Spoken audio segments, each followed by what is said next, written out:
You see, we have one other participant join. All right. I'll just give it one more minute, and then we just go and jump in if that's all right, Laura. Yep, that sounds great.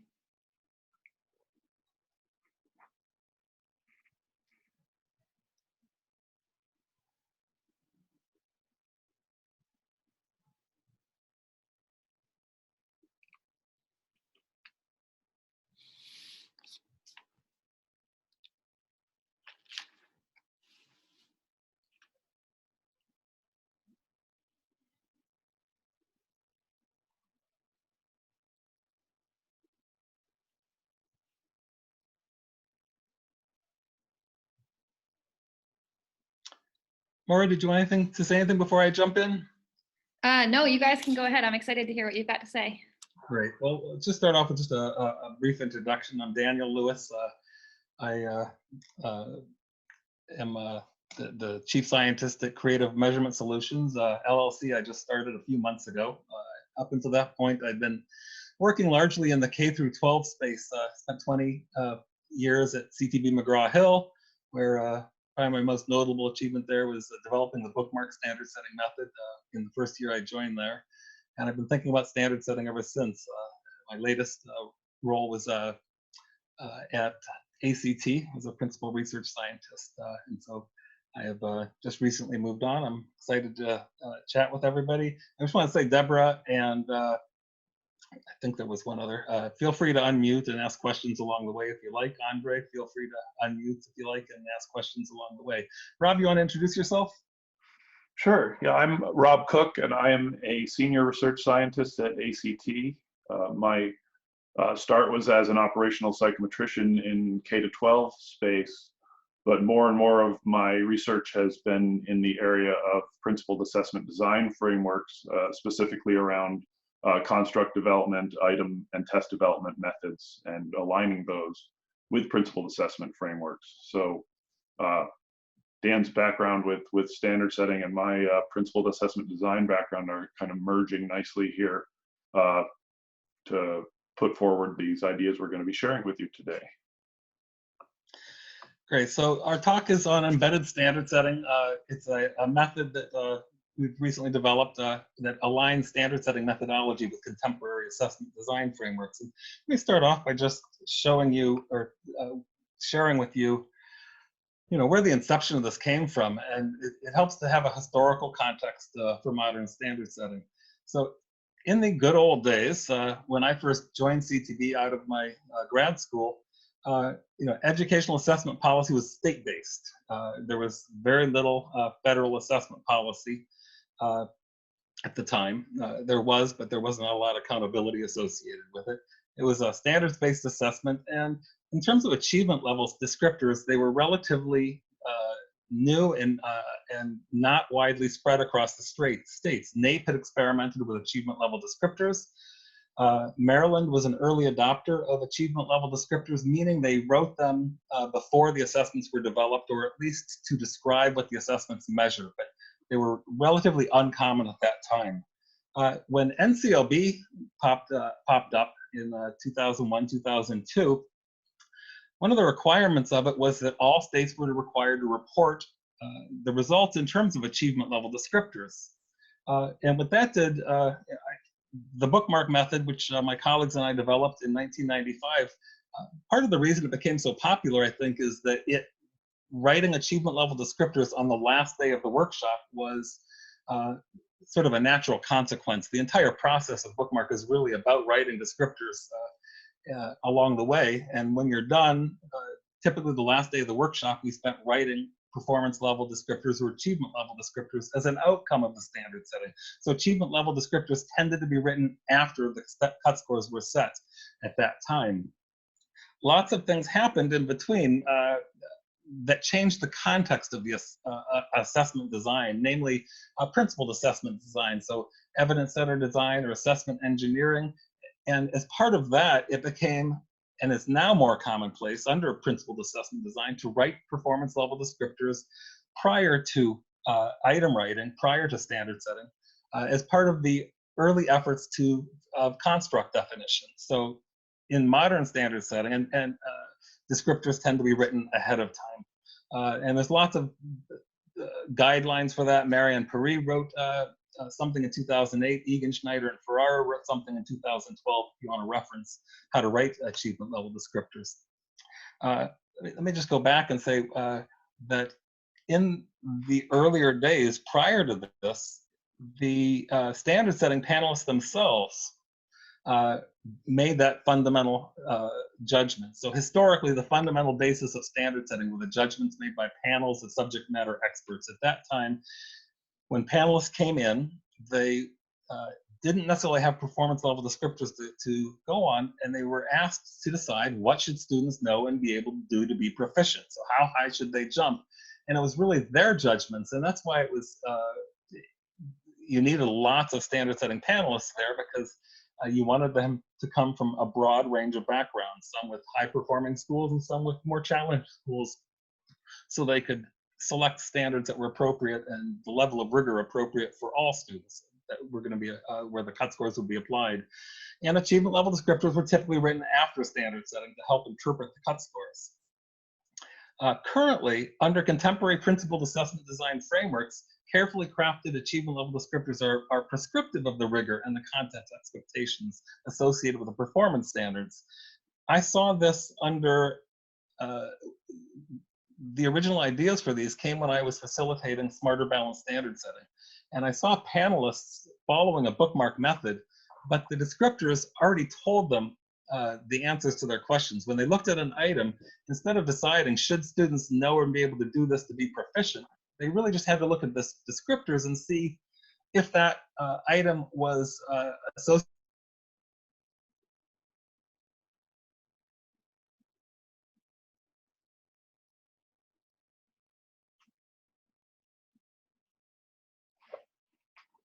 with a claim under a specific performance level. It's more to do this to be proficient.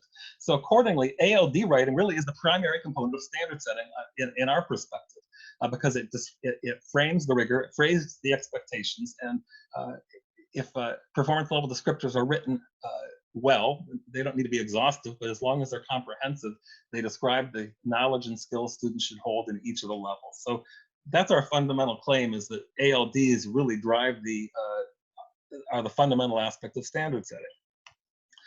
Because of that, the foundations of embedded standard setting is that if achievement level descriptors are appropriately crafted and definitive statements of what students in each level should know and be able to do, and if item writers write items associated with and accurately targeting each level based on the ALDs, meaning when they write the item, it's associated with a claim in a specific level. And finally, if empirical data supports the item writer's intent, then cut scores can be estimated based off of that information, the item writer and alignment information, using methodology similar to what we developed for the bookmark method. And we do that by identifying cut scores that minimize misclassifications of item writers' targets with observed achievement levels. And I'll show you what I mean by that in a moment. You can also use judgments similar to the modified Angoff yes-no method, where the item writer's targets replace what would now be redundant Angoff panelists' yes-no judgments. So Angoff panelists say, yes, students in this level should be able to do this. And that's exactly the statement that the item writer is making when they align the item to a certain level. Yes, the student in that level should do this. So the yes-no judgments become redundant. And that's really our chief assertion, is that if ALDs are well written, if item writers write items aligned to it, then anything else after that, making judgments about what students should know in which level, which items belong to which level or associated with each level, then those are redundant judgments. Let me show you what I mean. So first of all, under bookmark methodology, how do we locate items on the IRT scale? So under our typical bookmark methodology, we order items in terms of difficulty. So item item 1 would have a scale score location of 400. What does that mean? It's basically comes out of the IRT calibration and a little bit of an algorithm applied to it. But we locate, if this were a selected response item, we locate that item where a student would have some specific response probability of responding successfully. So if we used RP67, which is the one we typically recommend under a bookmark, A student at 400 would have a 2/3 likelihood of getting item 1 correct. If item 6 were a score point of 1 out of 2, then a student at 410 would have a 2/3 likelihood of getting at least a 1. And if item I10 was the second score point for that item, they would have to be a 418 on the scale to have a 2/3 likelihood of getting at least a 2. So we locate dichotomous and polynomous items on the scale where we can identify a likelihood of success by students who achieve that score location. Standard setting panelists under Bookmark, what they do is they just go and fill this in. They put in bookmarks, which are represented by these lines, between items that say, these are the things level 2 students should be able to do, these are the things level 3 students should be able to do, and these are things more students beyond the entry level of level 3 would be able to do. That gives you the background about locating items on the scale. So under ESS item mapping methodology, this is an example where we estimate cut scores given perfect consistency.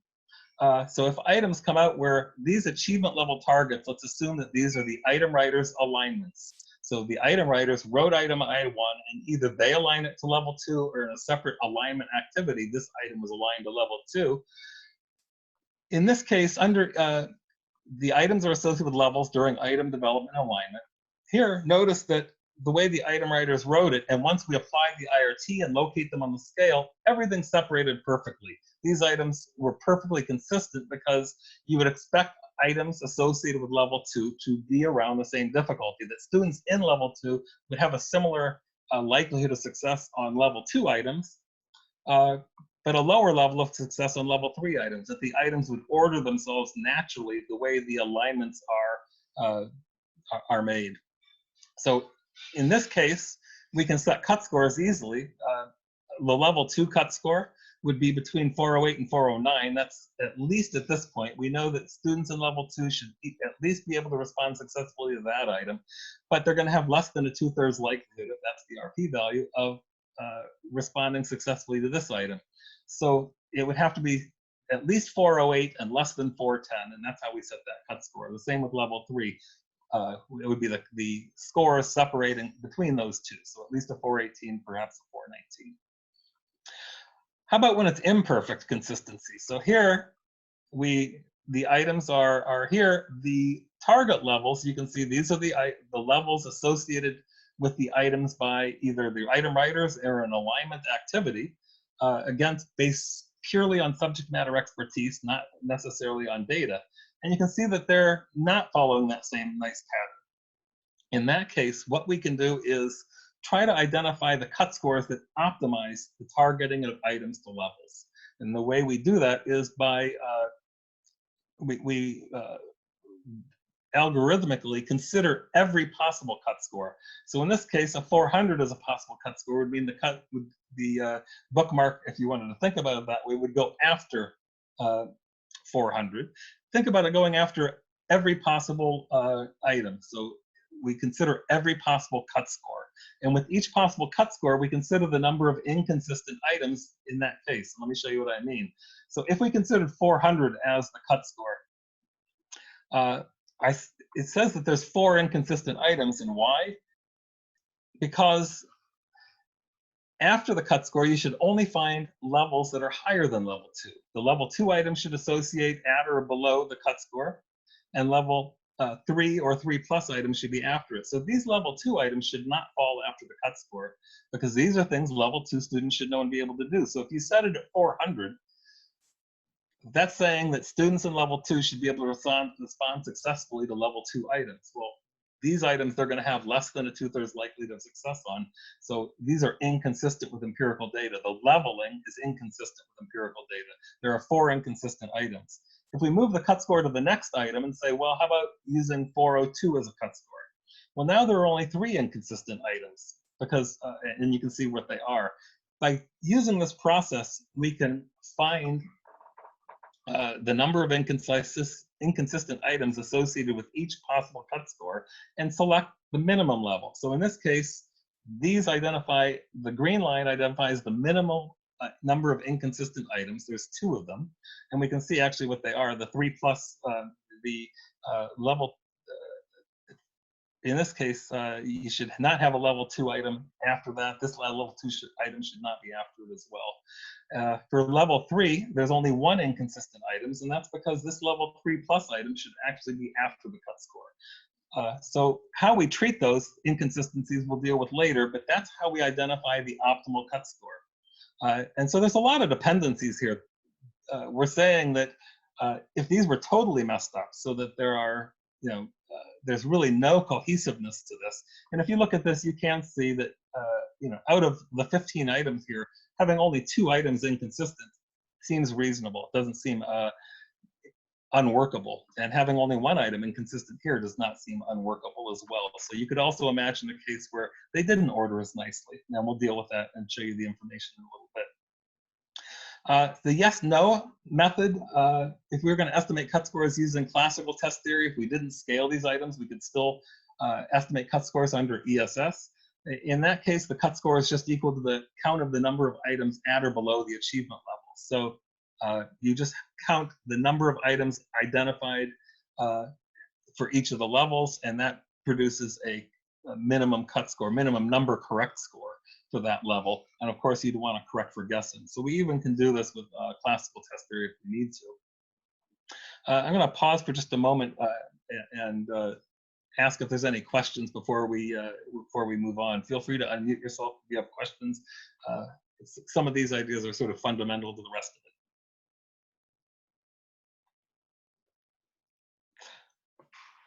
If there are no questions, I'm going to let Rob has control of the screen and talk about, so it's a nice idea in theory, right? So the question is, does it work in practice? So what we did is conduct an empirical data study to determine whether the results actually work in practice and whether the alignments can be made reasonably well to support these ideas. So Rob is going to tell us a little bit about that. Rob? Right, so we were fortunate to have access to data from a large-scale, high-stakes foreign language testing program that we were consulting on. And what was great about them is that they were developed using some elements of principled assessment design and in such a way that they had all the ingredients that we needed to evaluate their forms in terms of the ESS methodology, namely that the testing program had developed those achievement level descriptors that did describe the levels associated with the cut scores on all the tests we were analyzing. They were writing all of their items to a specific achievement level. So every item was targeting one and only one achievement level. And we had data from operational testing that allowed us to evaluate how good a job those item writers were doing at hitting their targets, comparing those targets to empirical data. And we had that data for 14 different subjects, all using forms that were between 50 and 60 items. So the first thing we did, just to get a good sense of, I'm jumping past, here we go. So the first thing we did to get a good sense of how well they were doing hitting their targets was just looking at how well those targets correlated with empirical measures of difficulty. So when we compared the item targets to the B parameter in the IRT or to the p-values using classical test theory, what we saw is there were some tests where the correlations were low, but also some tests that were quite high. And that actually was really great for our study, because what we were trying to do is see, under a variety of conditions in terms of how well they can hit their item targets, what kind of results we'd see when we applied the ESS methodologies. So what we found, I'm having trouble, there we go. So what we found was when we started comparing those correlations to inconsistent item counts is results that would be what we I guess hope to see or expect to see. And so if you look at these inconsistent item counts, we have them by level, but perhaps more interestingly is just that total number. And for a 50-item test, you end up with, when you're classifying things into 4 different levels, you're actually making 200 different decisions about how those items will be used throughout the test, whether or not you will use that item in making your classification decision at each level. And you want to use items at or below the level, and you want to not use the items that are above that level. And every time the item sort of falls on the wrong side of that line, you're using the item in a way that was inconsistent with its intent.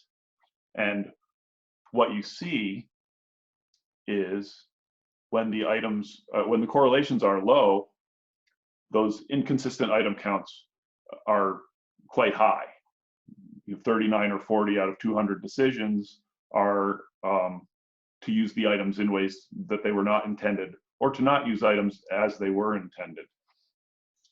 Whereas when the correlations are higher, you see those inconsistent item counts go down considerably, to the point where using the cut scores that result from them becomes much more defensible, as does the possibility of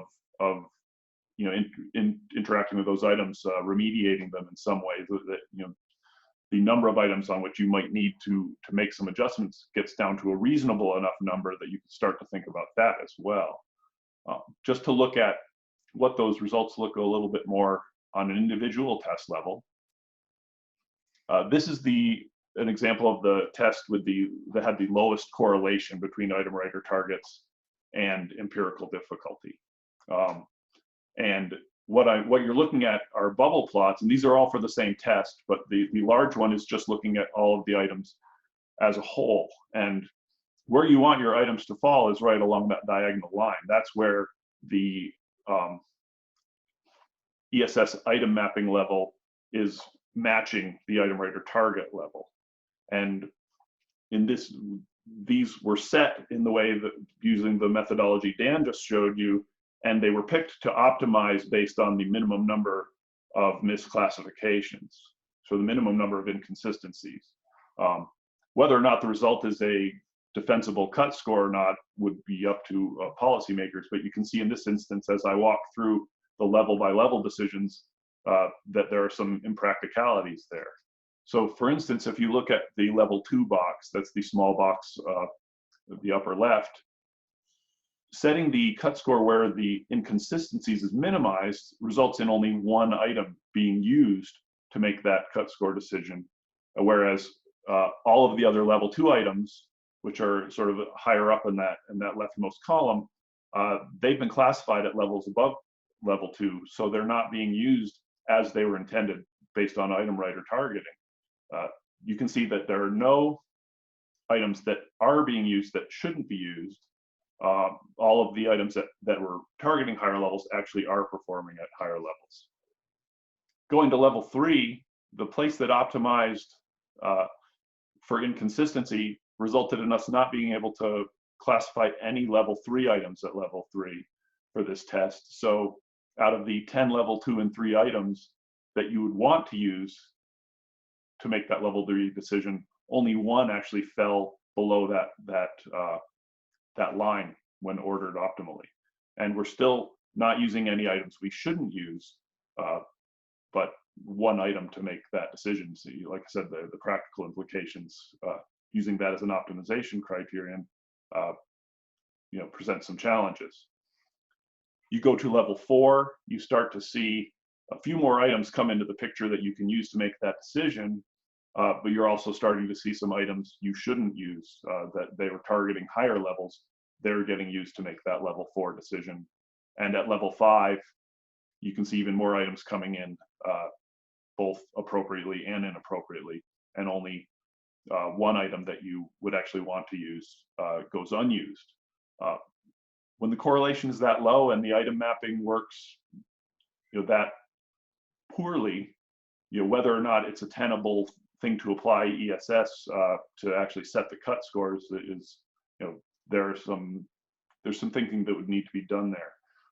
And Dan will talk some about different things that can be done, but those things are best probably applied when results are a little more favorable. In this test, where the correlation between empirical difficulty and item writer targets is 0.87, you can start to see how this works when the test is a little more suitable to the task. So again, looking at the big plot, the majority of the items meaningfully are falling on that diagonal where you're getting a perfect match between item writer target and the ESS item mapping level.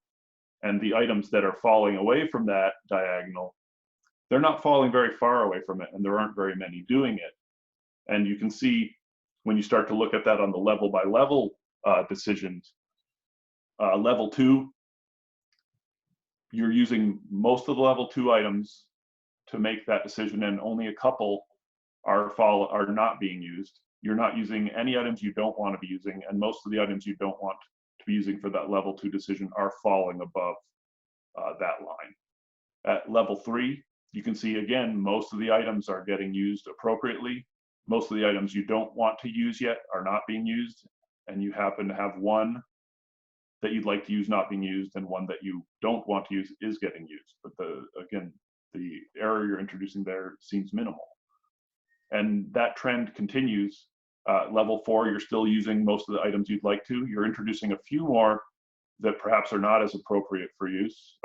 And then you have most of the items that are supposed to be targeting the higher level are falling on the right side of that line. And again, at level 5, you see that trend continues. So when the correlation gets high, you start to see that ESS works very much the way you'd like it to in being able to set the cut scores using items as they were targeting, at the levels they're targeting. So what we concluded based on this study was that item writers, can in fact write items with targets generally consistent with their empirical difficulties, but not always. And that seems to largely be based on how well they're lining up those targets with, how well they're adhering to the criteria that are being set out. And it seems like when that is not being done well, you start to see those low correlations, and you see that's reflected in cut scores not involving items, not using the items in ways that were consistent with their intent.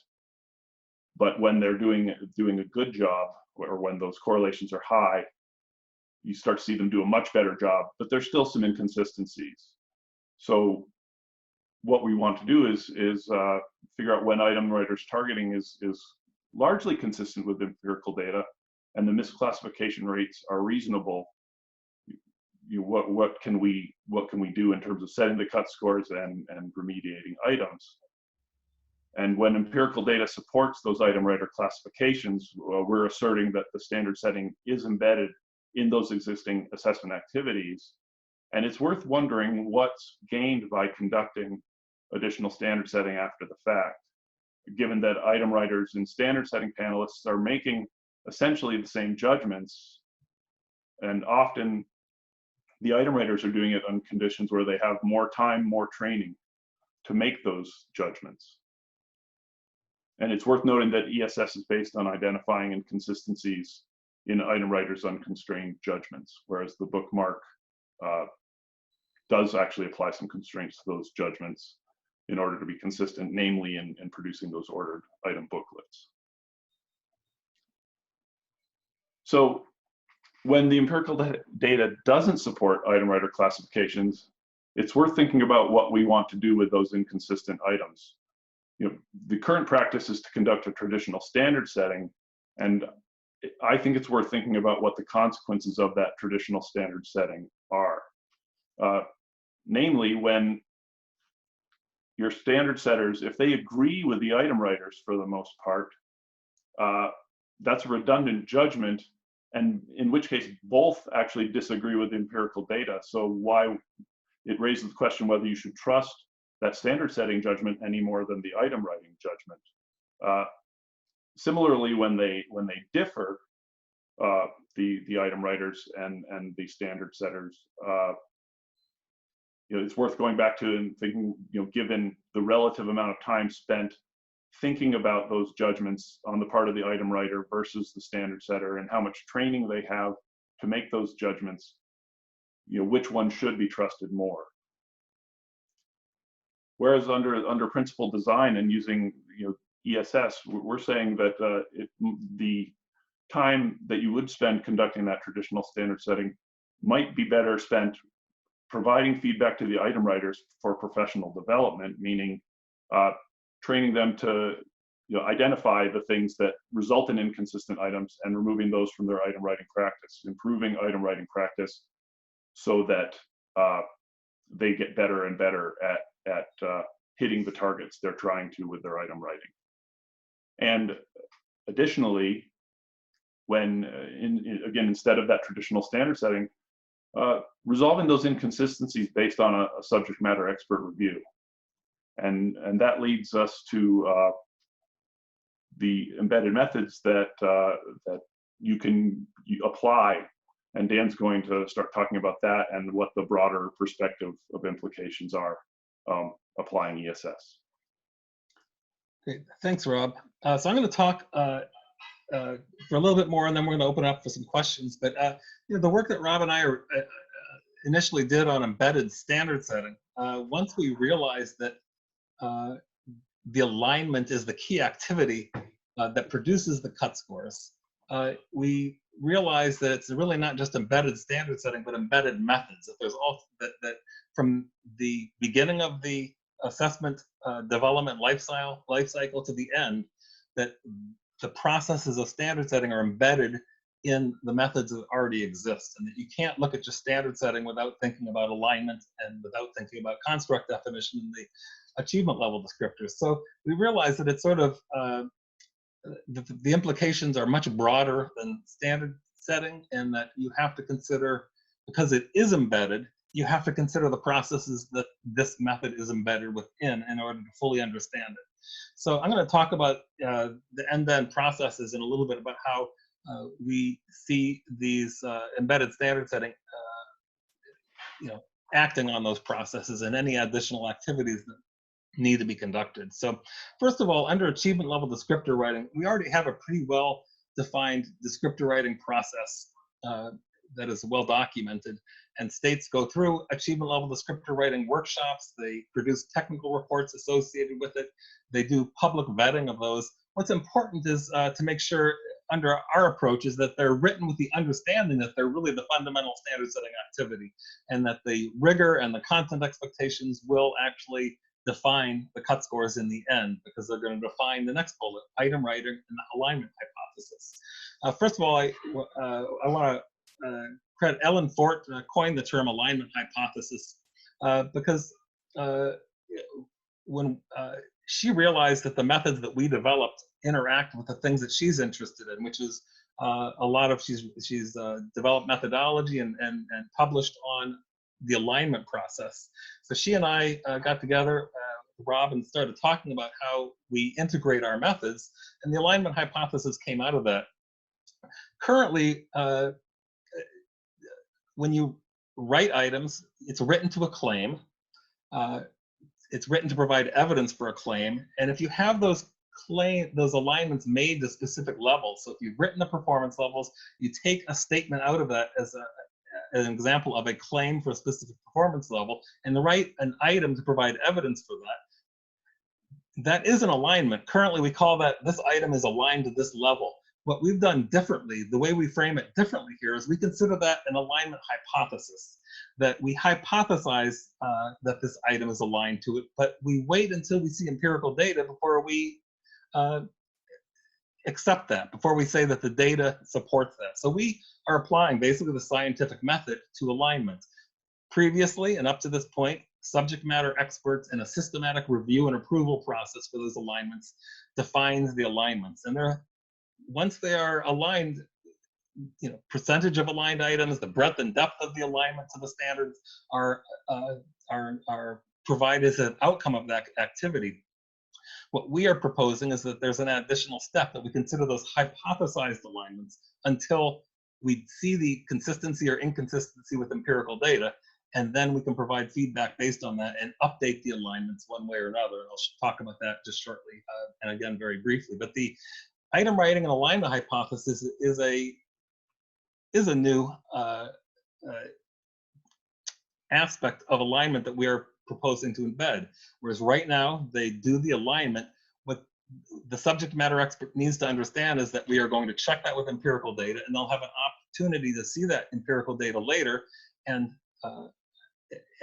help understand when items are inconsistent, why that inconsistency occurs. So that's something new in the item writing and alignment aspect of the assessment lifecycle. Field test analyses, in addition to the typical item and test analyses, we always provide reliabilities. We look at point by serials and p-values and things like that. We add, ESS adds additional information that can be considered. So that would be correlations of item level alignment to empirical item difficulties. As we were, Rob summarized in our empirical data study, the number of inconsistent items that are unsupported alignment hypotheses by a level, as Rob also pointed out. And we can also estimate cut scores on the theta level or the scale score or raw score metric as well. So that's kind of a really valuable contribution. If you think about standard setting, you wait, it comes at the very end of the process, typically after operational testing and before reporting, and it's crammed in there, and policymakers tend not to know what to expect until the standard setting. Being able to run this on field test data, even though there's a motivation effect, the scalings are not bad coming out of it. The p-values tend to be a little bit higher under operational, but the ordering tends to stay similar. So we can get an estimate of the cut scores from field testing. We can estimate the impact data from field testing. This is kind of a game changer in terms of being able to get that kind of standard setting information after the field test rather than waiting for the operational test. And this would come a full, 9 months to a year ahead of the operational test. So having that information that early is really a significant game changer, I believe. And after the post-field test, once you have that data, it is very common to have item review meetings. If you're in K through 12, work with these assessment programs. After field testing, we have item review meetings. It's a current meeting that's very typical, and it is they do it for bias and sensitivity, for instructional impact. They look at the items and the data and try to determine whether it should make it into the operational item pool or not. What we're saying is we can add an activity to that and look at the inconsistent items in addition to that. And things can, so if they're looking at these items are indicated to be inconsistent with the alignment, they can do one of three things. They can say, well, I can see where this item, we should update the alignment hypothesis. I can see where this actually should have been somewhere else. It was associated with level 2. I think it should be level 3, and here's why. They can also modify the ALDs and say, gee, I can see that the ALDs are not actually developmentally consistent. Maybe modify the ALDs or recommend that anyway. So they're not going to make any decisions based on field test data. Finally, they can say these items don't look, there's some construct irrelevant reason why, that there's, double negatives that affect the difficulty or things like that. So, and then you can come up with a standard setting recommendation. If you have a relatively reasonable correlations that we saw, like we saw it, as Rob showed it, the better ones, you might just consider, let's not hold the standard setting workshop. The impact data looks reasonable, the cut scores look reasonable, the inconsistencies are relatively low, and let's just use ESS methods to set cut scores as a plan. So you do need time to develop a standard setting workshop. After the field tests, you can decide, make that decision to forego the traditional standard setting and go with ESS methods. After the operational test, we do the same analyses, correlations, we look at the inconsistencies, estimate cut scores and impact data. And we still want some review. So what I call the alignment hypothesis resolution meeting, which would replace the traditional standard setting meeting. We anticipate maybe 3 to 5 subject matter experts for 1 to 2 days, and that's approximate. It depends on the number of inconsistent items, but you need far fewer subject matter experts for far fewer time, because really they're just looking at inconsistent items. You only need 3 to 5, I believe, because the the thing that they're confronted with is just a problem solving. This item was associated with this level, but the data shows it associated with a different level. How can we reconcile that? That is a problem solving activity as opposed to the complex standard setting activities where you're really deciding, more complex judgments about what students should be able to know and do in each level, and you need many more participants so that you have that broad diversity of opinion and representation for that more complex judgment. We can make those same decisions about updating the alignment hypotheses or modifying the levels, etc. And of course, after that, you produce a tech report. So you can see from end to end, the alignments are the key activity. I want to talk about the value propositions in my last 2 or 3 minutes before we have 15 minutes for questions and answers. But first of all, enhanced cut score validity. The cut scores are established as an organic outcome of a systematic principled assessment design process. They come out of a systematic alignment activity with review and approval, and not as if you've been to a standard setting, they are a little bit frenetic. It's several days of training so that the panelists have the information they need. They're trained on the standards. They have to examine the items and understand what they measure. They have to understand how items are scored. It's a lot of training in the first 2 days before they make several days of judgments. I think it enhances the cut score validity, but comes out of a process that is not on a curtailed short timeline of 3 to 5 days of trying to get them trained to make the judgments and allowing them to make the judgments in just a short amount of time. Also, enhanced test validities. The current approaches to item alignment are based on subject matter expertise. Treating these as hypothesized alignments subject to verification brings the scientific method to item writing, and it will improve both item writing itself, the items, and the test as a whole. Less stressful standard setting. If you're a policymaker, this will be a significant value proposition. I've done a lot of standard settings in my time. I don't know about hundreds, but certainly more than 50. And they're stressful activities. They're stressful for both the panelists. They're stressful for the vendor that does the standard setting. They may be most stressful for the policymaker because they are literally waiting to find out what percentage of students are going to be in each level based on the judgments of these independent panelists.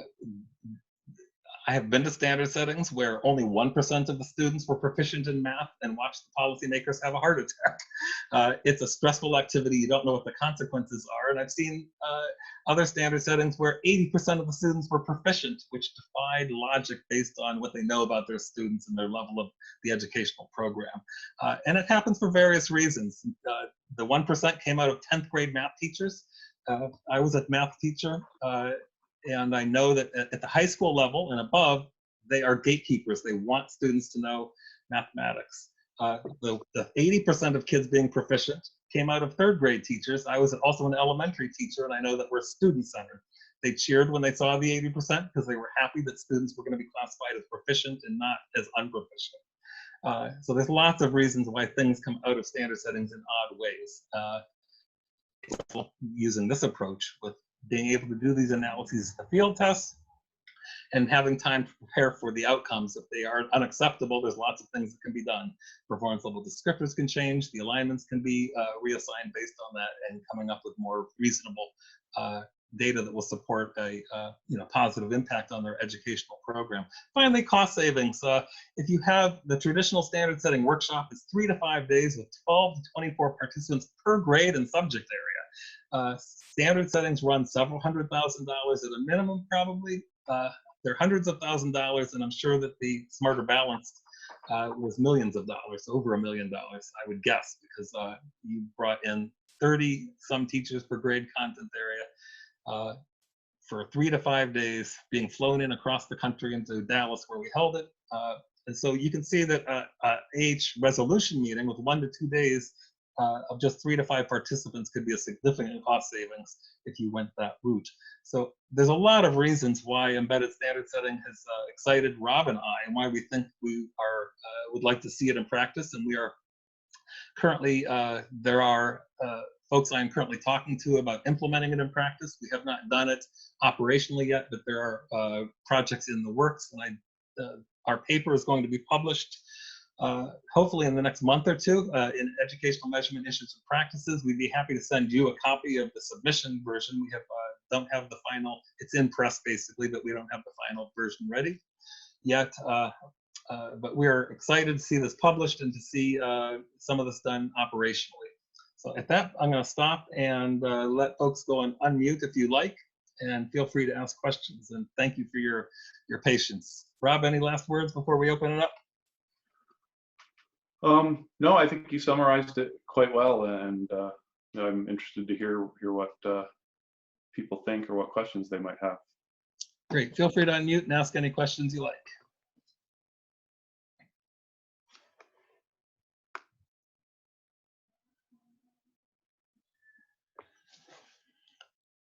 And if you have no questions, that's fine as well. I see we have actually probably have two folks outside of, we had others earlier, Deborah and Kindra, if that's how you pronounce your name. I apologize if it's not, but don't feel put on the spot. If you don't have questions, that's fine as well.